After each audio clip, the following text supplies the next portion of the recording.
नमस्कार। नमस्कार स्टूडेंट्स, आप सबका स्वागत है। Morning all of you. मैं सुशील गर्ग। आज हम स्टार्ट करने वाले हैं एक इंडियन पॉलिटी का बहुत ही इम्पॉर्टेंट टॉपिक, और वो है केशवानंद भारती केस। एक ऐसा केस जिसने पूरे इंडिया के जुडिशियल सिस्टम, कॉन्स्टिट्यूशन को बदल के रख दिया।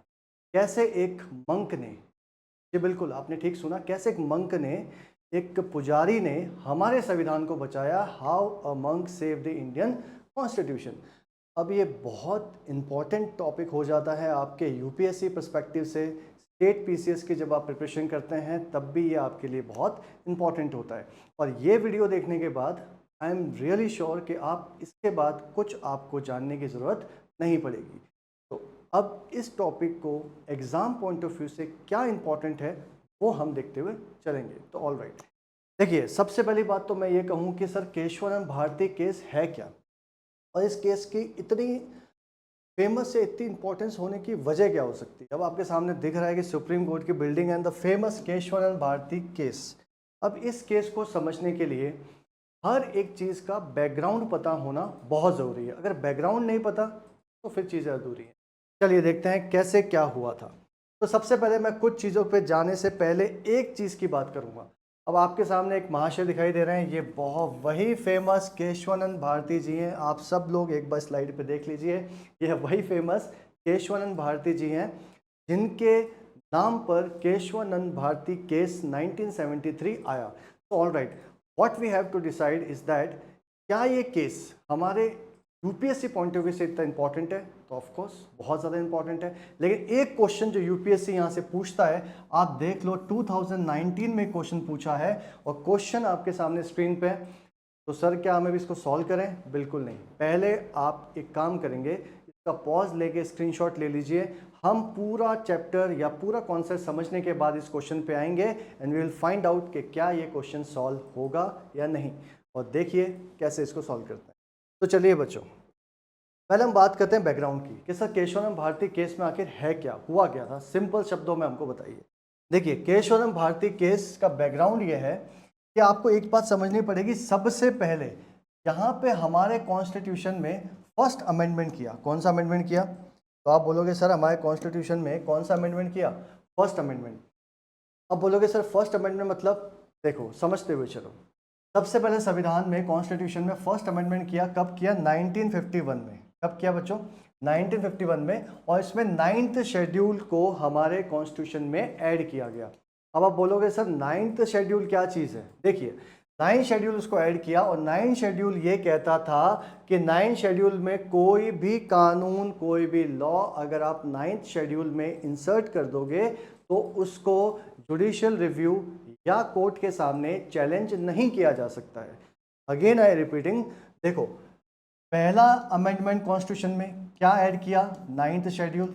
9th शेड्यूल सर इसमें क्या है? इसमें ऐसे कानून रखे गए कि जिन कानूनों को 9th शेड्यूल में डाल दिया गया उनको सुप्रीम कोर्ट या जुडिशरी के सामने चैलेंज नहीं किया जा सकता है। ठीक है, मतलब आप समझ रहे हो क्या रहा है।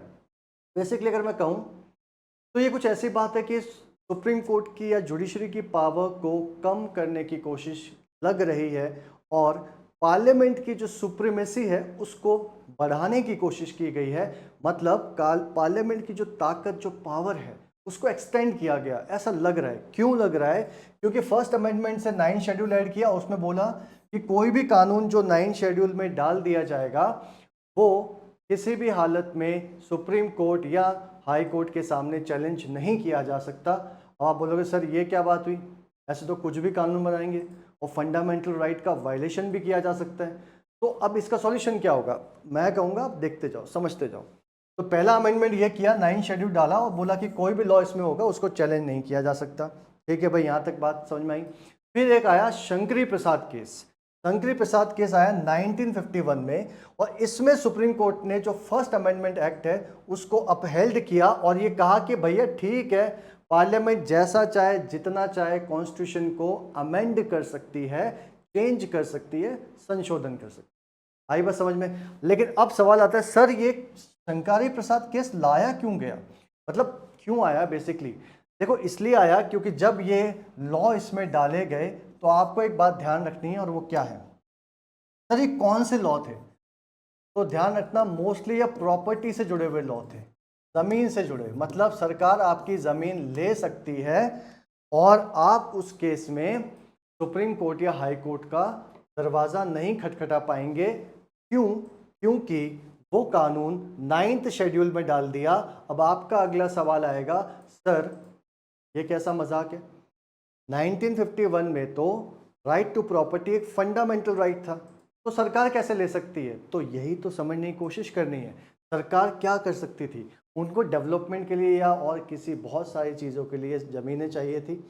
अच्छा, आपको पता होगा आज़ादी के तुरंत बाद हमारे यहाँ लैंड रिफॉर्म्स किए। सरकार को ज़मीन चाहिए थी बहुत सारे कामों के लिए, लेकिन क्योंकि संपत्ति का अधिकार, राइट टू प्रॉपर्टी एक फंडामेंटल राइट था, तो सरकार नहीं ले पा रही थी। तो सरकार ने क्या किया, फर्स्ट अमेंडमेंट करके ऐसे कानून जो आपकी प्रॉपर्टी से जुड़े हुए हैं या प्रॉपर्टी छीनते हैं, सामान्यतः वो कानून थे जो 9 शेड्यूल में डाल दिए। फिर कुछ लोगों ने इसको चैलेंज किया, शंकरजी प्रसाद केस में बोला कि भैया देखो ये हो क्या रहा है, फर्स्ट अमेंडमेंट करके ऐसी चीज़ें की जा रही हैं कि अब कोई भी कानून बनेगा उसको चैलेंज भी नहीं कर सकते। तो शंकरजी प्रसाद केस में सुप्रीम कोर्ट ने बोला हाँ भैया बिल्कुल सही बात है, फर्स्ट अमेंडमेंट बिल्कुल ठीक है और पार्लियामेंट जितना चाहे जैसा चाहे अमेंडमेंट चेंज कॉन्स्टिट्यूशन में कर सकती है। आई होप ये बात आपको क्लियर हो गई होगी, इतनी सी बात, ठीक है। चलिए फिर क्या हुआ? फिर ये हुआ कि एक सज्जन सिंह केस आया राजस्थान का 1965। सुप्रीम कोर्ट ने वही बात दोहराई, क्या दोहराई, let's see. Supreme court asked whether the parliament could take away the critical fundamental right. तो ध्यान से सुनो आप इस बात को, इस केस में भी सुप्रीम कोर्ट को एक बात साफ कर दी गई कि पार्लियामेंट चाहे तो कितना भी अमेंडमेंट कर सकती है, आपके फंडामेंटल राइट छीन सकती है बच्चों। तो इस केस में भी सेम जजमेंट। तो अब अगर मैं बात बोलूं आपसे तो देखो सेम जजमेंट शंकरजी प्रसाद केस में भी यही बोला गया कि पार्लियामेंट जितना चाहे अमेंडमेंट कर सकती है। सज्जन सिंह केस में भी सेम बात रिपीट की कि पार्लियामेंट जितना चाहे उतना अमेंडमेंट कर सकती है, किसमें, कॉन्स्टिट्यूशन में, और चाहे तो फंडामेंटल राइट भी छीन सकती है। लेकिन कहानी आगे बढ़ी और एक लैंडमार्क जजमेंट आया बच्चों, that is Golaknath case of 1967। तो इन दी गोलकनाथ केस सुप्रीम कोर्ट ने बोला नहीं नहीं नहीं, हमें पुरानी बात हम इतना नहीं देख सकते। Supreme court takes the U turn and change all the previous judgment. और सुप्रीम कोर्ट ने गोलकनाथ केस में एक जजमेंट दिया और उसमें कहा कि नहीं भैया ऐसा बिल्कुल नहीं हो सकता, पार्लियामेंट फंडामेंटल राइट्स को अमेंड नहीं कर सकता है, parliament can not amend the fundamental right. अब आप कहोगे सर हम केशवानंद भारती केस पढ़ रहे हैं तो ये चीज़ें आप हमें क्यों बता रहे हो, इसका क्या लॉजिक है? लॉजिक है बेटा, ढंग से पढ़ना है तो आपको बैकग्राउंड समझना होगा। अगर आप बैकग्राउंड नहीं समझेंगे तो फिर आपको गोलकनाथ केस, इसके बाद आने वाला केशवानंद भारती केस जो हमारा टॉपिक है, समझ में नहीं आएगा। आई होप क्लियर है। चलो, तो गोलकनाथ केस में सुप्रीम कोर्ट ने बोला कि नहीं नहीं भैया रुक जाओ रुक जाओ रुक जाओ, ऐसा बिल्कुल नहीं होगा। आप जितना चाहे कॉन्स्टिट्यूशन में उतना चेंज नहीं कर सकते। आप कल को कॉन्स्टिट्यूशन में चेंज करके नागरिकों के फंडामेंटल राइट सिटीजन्स के ले लोगे तो वो बिल्कुल ही गलत हो जाएगा, ठीक है। तो चलिए आगे क्या हुआ, गोलकनाथ केस तक जब हम पहुंच गए।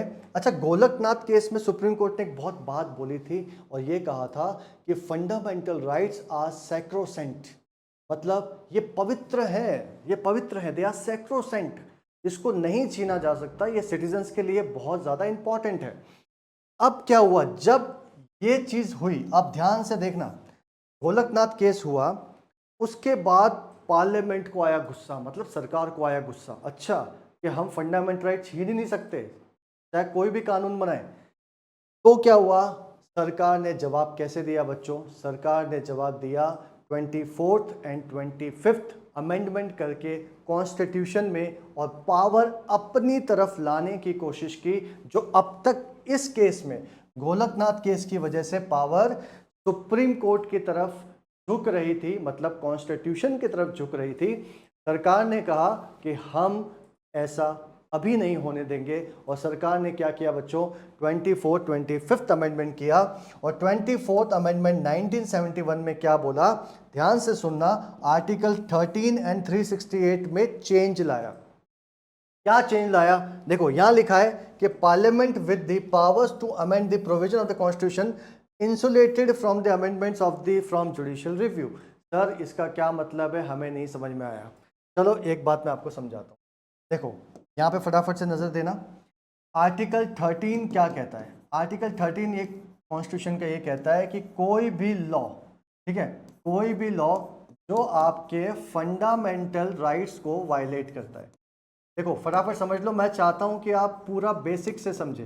कोई भी लॉ जो आपके फंडामेंटल राइट्स को क्या करता है, वायलेट करता है, तो ऐसे लॉ को क्या कर दिया जाएगा, ऐसे लॉ को वॉइड कर दिया जाएगा या फिर रद्द कर दिया जाएगा। मैं फिर से रिपीट करता हूं, आर्टिकल 13 कहता है कि ऐसा कोई भी लॉ जो फंडामेंटल राइट को छीनता हो या वायलेट करता हो उसको वॉइड डिक्लेयर किया जा सकता है। आपका प्रश्न, सर कौन वॉइड डिक्लेयर करेगा? ऑफ कोर्स जुडिशरी, जुडिशरी इसको कर सकता है। जुडिशरी में सुप्रीम कोर्ट, क्यों? क्योंकि supreme court has the power to interpret the constitution. मतलब सुप्रीम कोर्ट हमें बताएगा संविधान की व्याख्या, संविधान में क्या लिखा हुआ है। तो आर्टिकल 13 सबको समझ में आ गया। अच्छा, आर्टिकल 368 एक बार देख लो फटाफट से। आर्टिकल 368 ये कहता है कि पहली बात तो ये पावर देता है किसको, पार्लियामेंट को। क्या पावर देता है सर? पार्लियामेंट को पावर देता है कि पार्लियामेंट कॉन्स्टिट्यूशन में क्या कर सकती है, अमेंडमेंट कर सकती है। क्या कर सकती है बेटा? अमेंडमेंट कर सकती है। लेकिन क्योंकि गोलकनाथ केस में सुप्रीम कोर्ट ने कहा कि आप कोई भी अमेंडमेंट कीजिए लेकिन फंडामेंटल राइट्स को नहीं हाथ लगा सकते, सरकार को आया गुस्सा और सरकार ने कहा कि हम एक काम करते हैं, 24th अमेंडमेंट करते हैं। और 24th अमेंडमेंट में ये लिख दिया गया कि सरकार 368 के तहत जैसा चाहे, जो चाहे संशोधन या अमेंडमेंट कर सकती है। और आर्टिकल 13 में जो ये लॉ लिखा है ना कि कोई भी लॉ फंडामेंटल राइट को वायलेट करे वो वॉइड होगा, तो ऐसा बोला गया कि 368 के तहत जो हम अमेंडमेंट करते हैं, ये जो लॉ है ये आर्टिकल 13 के अंडर नहीं आता। ये तो मतलब हुआ भाई 13 में जो लॉ होगा वो फंडामेंटल राइट छीनेगा तो वायलेट हो जाएगा। तो 368 में जो अमेंडमेंट बिल होता है या लॉ होता है वो 13 के अंडर नहीं आता। इसका मतलब उससे आप कितना भी चेंज कर सकते हो, किसमें? तो कॉन्स्टिट्यूशन में। ये बात बोली गई 24th में। अब देखो आगे क्या बात बोली, ये आपके सामने वही बात लिखी है। 24th कॉन्स्टिट्यूशन अमेंडमेंट में क्या बात बोली गई, फटाफट से देख लेते हैं। देखिए यहाँ बात बोली है, इसका ऑब्जेक्टिव क्या था? To restore the parliament to amend the fundamental right which was denied in the Golaknath case. Golaknath case में बोला था कि आप फंडामेंटल राइट नहीं छीन सकते।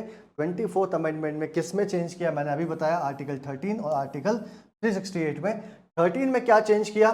तो इसके क्लॉज 4 में बोला कि amendment under article 368 are not laws under article 13 and can not be challenge for violating the fundamental rights.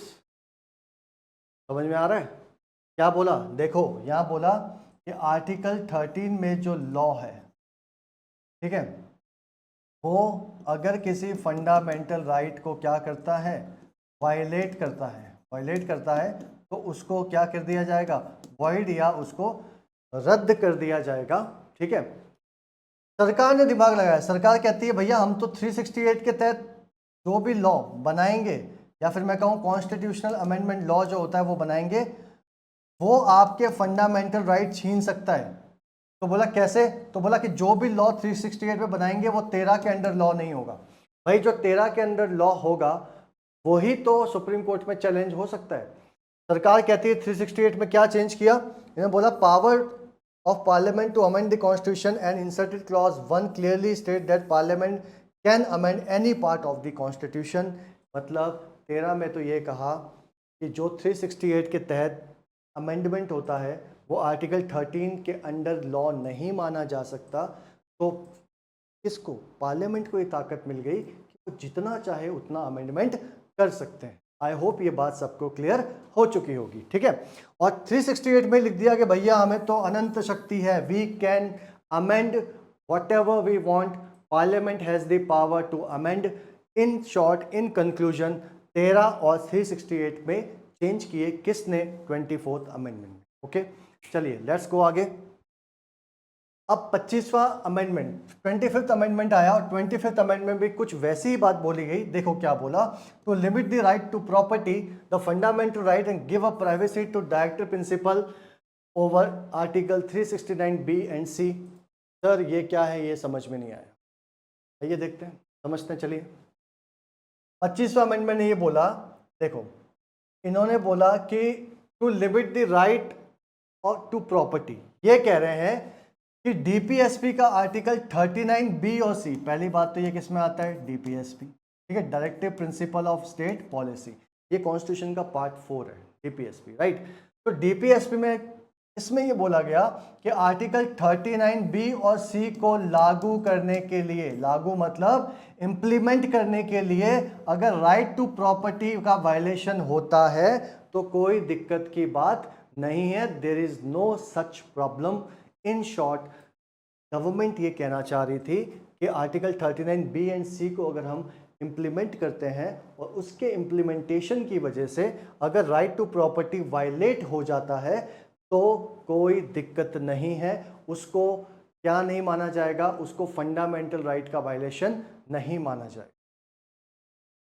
अब आप कहोगे सर ये दोनों चीज़ें देख के तो लग रहा है कि 24th एंड 25th, ये दोनों चीज़ें देख के लग रहा है कि सरकार फंडामेंटल राइट छीनना चाहती है और सुप्रीम कोर्ट कहीं ना कहीं इन चीज़ों को बचाने की कोशिश कर रहा है। अब आप बोलोगे सर केशवानंद जी अभी तक नहीं आए, तो सब्र रखो, वो भी आएंगे। अब आई होप यहाँ तक क्लियर है। अब जब ये सारी चीज़ें हो रही थी, जब 25th अमेंडमेंट हो गया तो केरल की बात है। अब मेन मुद्दे पे आते हैं। केरल में क्या हुआ? केरल में एक मठ था, या मठ से भी पहले मैं कुछ और बात बताना चाहता हूँ। 1963 में केरल लैंड रिफॉर्म्स एक्ट पास किया गया और उसके तहत लैंड पर रिस्ट्रिक्शंस लगाए गए, मतलब सरकार जब चाहे जिसका लैंड ले सकती है, ठीक है, पब्लिक यूज़ के लिए, और आप उसमें कुछ नहीं कह सकते। आप ये नहीं कह सकते कि राइट टू प्रॉपर्टी मेरा वायलेट हो रहा है, राइट टू प्रॉपर्टी वायलेट हो रहा है, तो आप कैसे ज़मीन ले रहे हो? सरकार बोल रही है, देखो सीधी सी बात है, केरला लैंड रिफॉर्म एक्ट पास हुआ था केरल में, और इसकी वजह से क्या हुआ कि केरल में ही, आप ध्यान रखना, केरल में एक मठ था। केरल में क्या था? एक मठ। उस मठ के पुजारी थे केशवानंद भारती। तो केशवानंद भारती जी का मठ, सरकार ने मठ की ज़मीन क्या कर ली? कन्फिस्केट कर ली, छीन ली। सरकार ने उनकी ज़मीन उनसे लेने की कोशिश की, और इसी को मैं बार बार कह रहा हूँ कि जब सरकार ने ये कहा कि हम इस एक्ट के तहत केरल में कोई भी ज़मीन ले सकते हैं, और मैं आपको बताना चाहता हूँ कि ये एक्ट किस में प्लेस किया? इस एक्ट को भी 9th शेड्यूल में डाल दिया था, जो मैंने थोड़ी देर पहले बताया। इसका मतलब जो इसमें डाल दिया उसका जुडिशियल रिव्यू नहीं हो सकता है। इसका मतलब पार्लियामेंट ये चाहती है कि जो सुप्रीम कोर्ट या जुडिशरी है उसकी पावर कम हो जाए, और केशवानंद जी परेशान हो गए, ठीक है। केशवानंद जी परेशान हुए, और केशवानंद जी ने क्या किया कि सुप्रीम कोर्ट में एक एप्लीकेशन लगाई, और सुप्रीम कोर्ट में एप्लीकेशन लगाकर केशवानंद जी ने बोला भैया मेरी ज़मीन ले ली। क्लियर? अब इसको हम देखते हैं आप फटाफट से। तो सुप्रीम कोर्ट ने बोला कि आप टेंशन मत लीजिए, हम इसकी बातचीत करते हैं। तो केशवानंद भारती साहब सुप्रीम कोर्ट का दरवाज़ा खटखटाया। March 21, 1970 Kesavananda Bharati filed a petition in the supreme court under article 32। Yes, article 32 क्या बोलता है? राइट टू कॉन्स्टिट्यूशनल रेमेडी, मतलब अगर किसी भी सिटीजन का फंडामेंटल राइट वायलेट होता है तो he or she has 2 options, whether to go for supreme court or the high court. Article 32 के तहत आप रिलीफ ले सकते हैं सुप्रीम कोर्ट से, मतलब आप सुप्रीम कोर्ट को जाके आर्टिकल 32 के तहत ये कह सकते हैं कि भैया मेरी ज़मीन ले ली। केशवानंद भारती ने भी यही किया, वो सुप्रीम कोर्ट में पिटीशन लगाते हैं अंडर विच आर्टिकल 32, और सुप्रीम कोर्ट में ये कहते हैं कि जो सरकार, केरल सरकार ने हमारी ज़मीनें हड़प ली है, उसमें हमारा कौन सा फंडामेंटल राइट वायलेट हो रहा है? Article 14 right to equality, article 19(1)(f right to property, and article 25 and 26 right to follow the religion, क्योंकि ये मठ था, ठीक है, पुजारी यहाँ पूजा होती, तो ये कह रहे हैं मेरे पूजा मेरे रिलीजन में ये दखल अंदाजी है। Right to manage religious affairs article 26 उसका भी वायलेशन है। और जब ये सारे, अच्छा अब आप सर आप बताओ, आप ये क्यों बता रहे हो? क्योंकि यूपीएससी इस पे क्वेश्चन पूछ चुकी है और पूछ भी सकती है, और ये भी पूछ सकता है किसके तहत ये सुप्रीम कोर्ट में गए थे, तो आपको ये बात पता होनी चाहिए। ये वही बात है जो मैंने बताई, 29th अमेंडमेंट से ये एक्ट पास हुए और इन एक्ट को बाद में 9th शेड्यूल में डाल दिया। क्या सर मैं इनको याद करूं? आप चाहो तो याद करो वरना मत करो, ऑप्शनल है ये, इनको याद करने की जरूरत नहीं है, जस्ट फॉर आपके इन्फॉर्मेशन के लिए मैंने इसमें इसको ऐड कर दिया है। ओके, तो आई होप ये क्लियर है कि 24th 25th अमेंडमेंट पास हुए। केशवानंद भारती सुप्रीम कोर्ट में गए, क्यों गए? क्योंकि 1963 में केरला लैंड रिफॉर्म एक्ट पास हुआ जिसमें उनके मठ की ज़मीन उनसे छीन ली गई, और उसको बचाने के लिए, अपने मौलिक अधिकारों की रक्षा के लिए वो सुप्रीम कोर्ट का दरवाज़ा खटखटाते हैं। अब जो बॉल है वो किसके कोर्ट में है? Supreme court. और यहाँ बात सुप्रीम कोर्ट की पावर या जुडिशरी की पावर या कॉन्स्टिट्यूशन को कितना अमेंड किया जाए वो बात है। तो आइए देखते हैं कि आगे क्या होता है। ठीक है, चलिए अब देखो ये वो मठ है, मैं चाहता हूँ एक बार देख लो, ये वो मठ है जो केरल में है, आपको पता होना चाहिए मठ वो केरल में, केशवानंद भारती। तो एडमर मठ था ये, ठीक है, एडनार मठ था, कहाँ पर? केरल में, और उसी को लेकर सारी लड़ाई हुई है।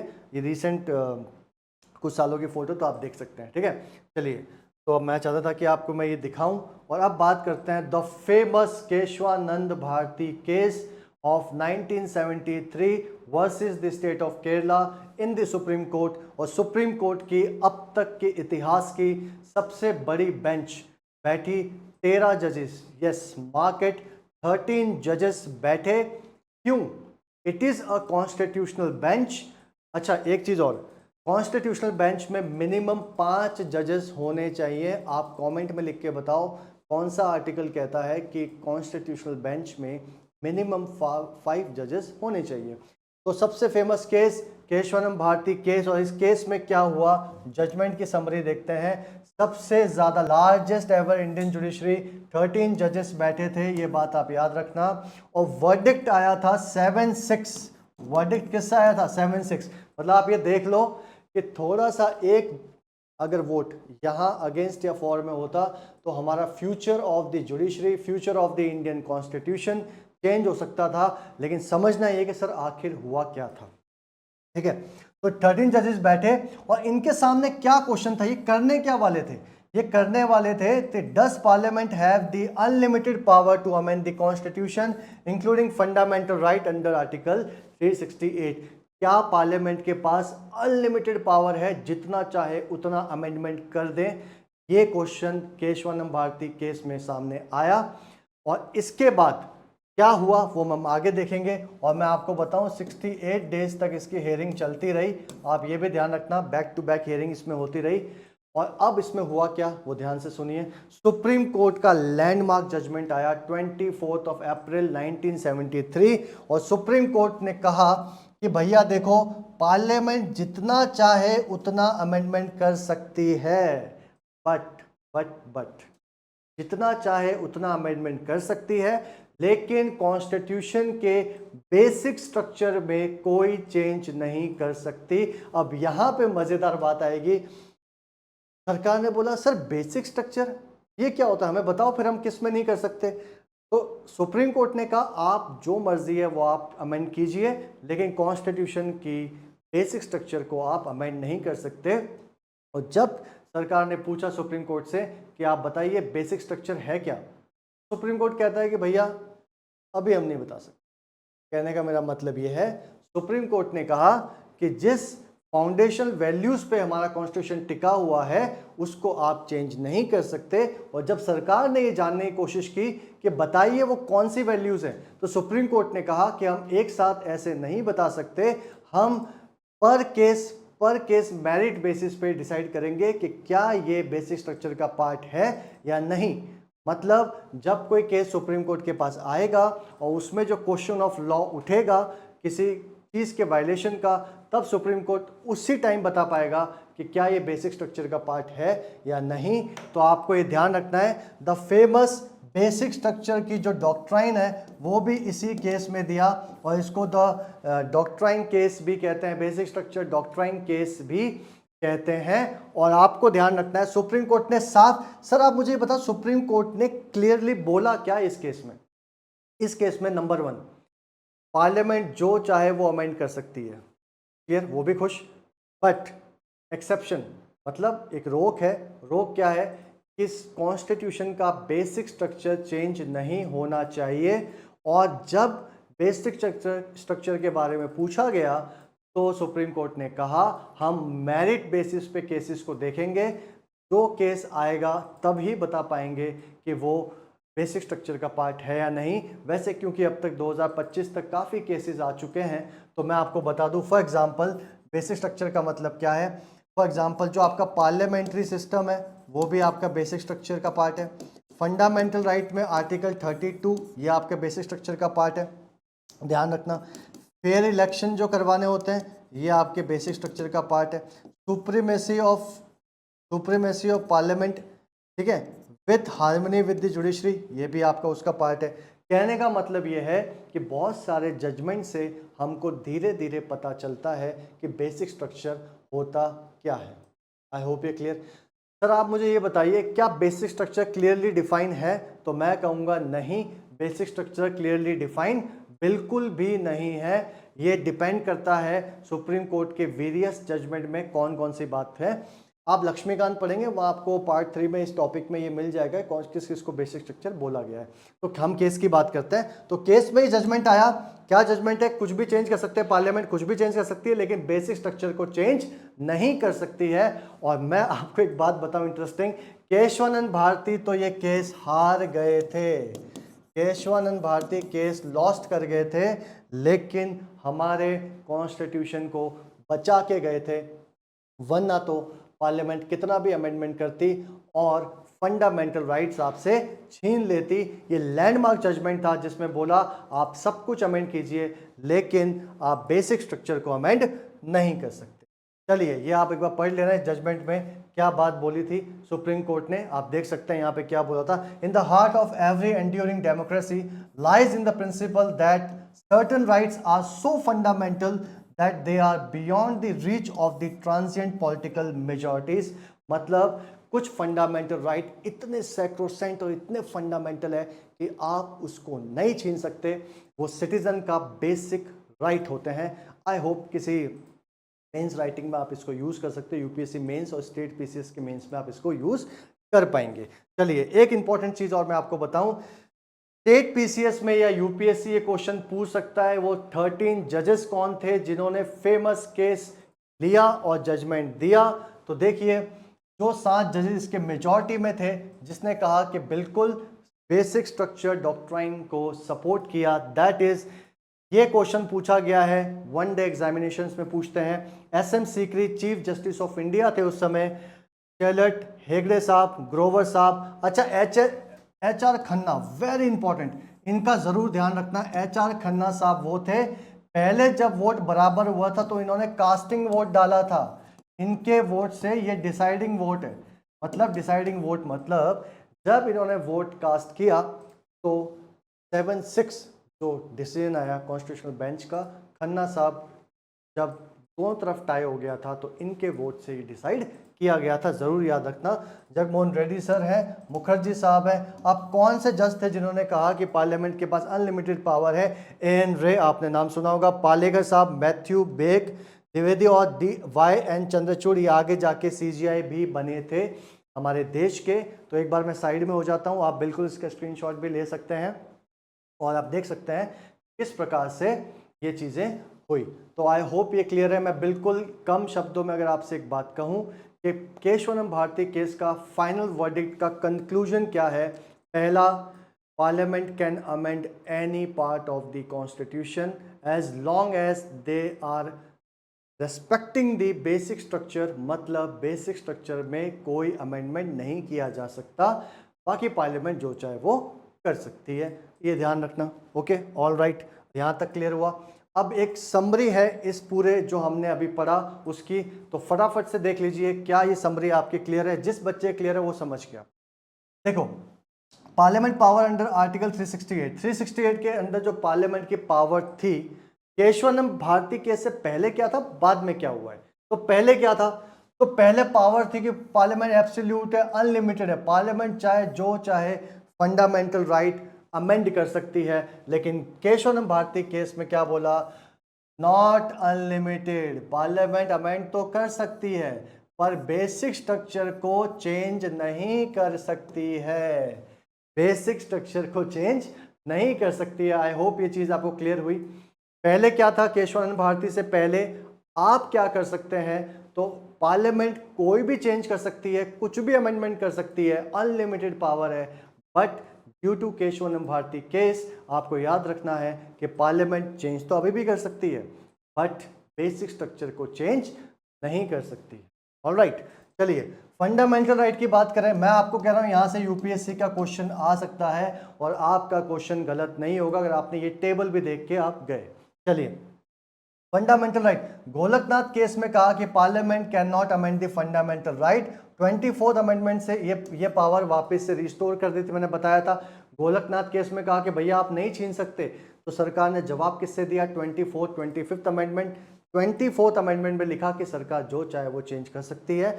और अब क्या है, तो बोला कि अब यह है कि आप चेंज तो कर सकते हो बट बेसिक स्ट्रक्चर को बचा के रखना है, बेसिक स्ट्रक्चर नहीं चेंज होना चाहिए। तो ये प्लस पॉइंट आप याद रखेंगे। अच्छा, जुडिशियल रिव्यू मतलब किसी भी एक्ट लॉ को जुडिशली अगर रिव्यू करती है according to the fundamentals of the constitution, तो यहाँ देखो क्या है, सुप्रीम कोर्ट का जो रोल था checking amendment was uncertain, limited था। मतलब पार्लियामेंट जब चाहे जो चाहे चेंज कर देती थी। सुप्रीम, याद है आपको, फर्स्ट अमेंडमेंट 9th शेड्यूल में लॉ डाल दी है, जुडिशियल उनको आप चैलेंज नहीं कर सकते, तो पहले लिमिटेड था।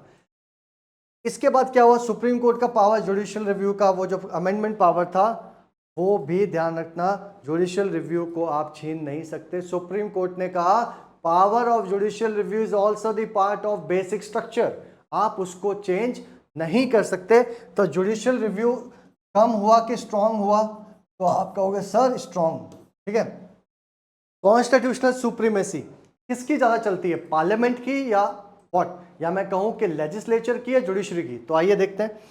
Parliament appear supreme in the amendment, पहले पार्लियामेंट सुप्रीम लगती थी, कुछ भी चेंज कर दीजिए। इसके बाद क्या हुआ, सुप्रीमेसी ऑफ कॉन्स्टिट्यूशन रीअफर्म्ड, ये केस ये इंपॉर्टेंट है, this line should be noted by all the student. Supremacy of constitution is reaffirmed, मतलब पार्लियामेंट बड़ी नहीं है, जुडिशरी बड़ी नहीं है, कॉन्स्टिट्यूशन बड़ा है, हमारे फोर फादर्स ने जो बनाया था वो इंपॉर्टेंट है, वो उसकी सुप्रीमेसी है, याद रखना, ठीक है। And last but not the least, nature of article 368। तो पहले क्या था, granting unlimited power.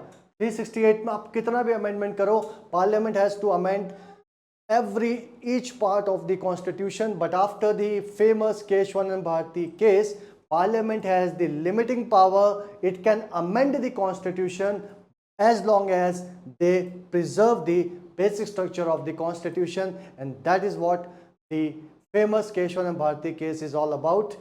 It means in case UPSC ask this question, you have to mark the correct answer, क्योंकि इससे बाहर कुछ नहीं आएगा। अगर आपने ये वीडियो देख लिया तो आप समझ लीजिए कि आपका इससे बाहर क्वेश्चन नहीं आएगा। और ये बहुत बार रिपीट होता है कि सर ये कॉन्सेप्ट समझ में नहीं आता, ये समझ में नहीं आता। समझने के लिए आपको बेसिक्स पे ध्यान देना है। इफ अगर आपका बेसिक्स क्लियर है तो you are able to solve that. Okay, चलिए अब मैं क्वेश्चन जो मैंने आपसे कहा था कि इसका आप सॉल्यूशन ज़रूर बताएंगे, मैं कहता हूँ एक भी बच्चा IAS UPSC 2019 का क्वेश्चन है आपके सामने, and after taking the video, और आपने जो सुना, मैं उम्मीद करता हूं कि सारे बच्चे इसका आंसर दे पाएंगे चुटकियों में, क्योंकि अगर आपका कॉन्सेप्ट क्लियर है तो UPSC आपके लिए मुश्किल नहीं होगा। चलिए, alright, the basic structure doctrine of the constitution of India implies that, basic structure मैंने अभी बताया कि वो क्या कहता है। First, parliament can not amend the constitution constitution to alter the basic structure, parliament cannot amend the fundamental right, the supreme court cannot amend the constitution, state legislature cannot amend the, पहली बात तो state legislature का मतलब ही नहीं है, simple logic है, parliament मैंने पढ़ाया था। Parliament can not amend the constitution to alter the basic structure, तो यही तो मतलब है, ए इज द आंसर, क्योंकि मैंने कहा parliament can not amend the fundamental right, बिल्कुल नहीं है ऐसा। Supreme court can not amend the amend the constitution, supreme court कहाँ से करेगा भाई, ये पावर तो पार्लियामेंट के पास है, तो इसका आंसर है ए। क्यों, मैंने कहा था कि बेसिक स्ट्रक्चर डॉक्ट्राइन का मतलब ये है कि पार्लियामेंट कोई भी अमेंडमेंट कर सकती है लेकिन बेसिक स्ट्रक्चर को चेंज नहीं कर सकती है। आई होप ये बात आपको क्लियर हुई होगी कि हमने जो ये टॉपिक अभी डिस्कस किया, that is the parliament and the tussle between parliament and the judiciary in the famous Kesavananda Bharati case. और ऐसे ही इंपॉर्टेंट वीडियोस मैं आपके लिए हमेशा लाता रहता हूँ और आपको पॉलिटी में कोई प्रॉब्लम नहीं आएगी। अगर जिन बच्चों को इसका हिंदी वर्जन देखना है तो वो भी आपको इस चैनल पे मिल जाएगा, आप हिंदी वर्जन जाके भी देख पाएंगे। तो मेरी तरफ से मैं ये कहूँगा कि ये टॉपिक के साथ दोबारा आपसे मुलाकात होगी, तब तक के लिए पीस।